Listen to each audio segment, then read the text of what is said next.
The state government has greenlit the construction of a new bridge over Kaliar to connect Ompling with MEA's Nongrim Hills. The Public Works Department will manage the project with a final survey by PWD and World Bank consultants pending.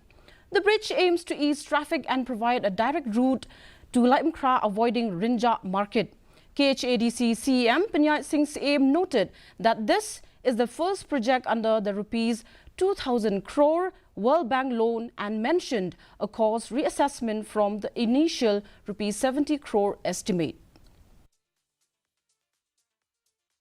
Jadi kajing yang kedua ni kesat kalau kawai kapang mengenai semua dari dalam kawai day berkali kajing kian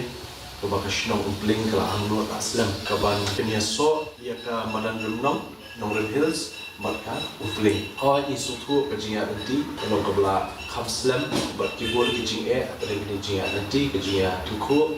kibam lapan penulung ia kenika kajing anglo jumpi kuki nong shop snong tehenrai lem shop pai ni lah ia ibudin Hoi, hai buat berlikot kumu MLA, ayo budin la angnot bah tu bapor rupa ngin yo sanction naka World Bank.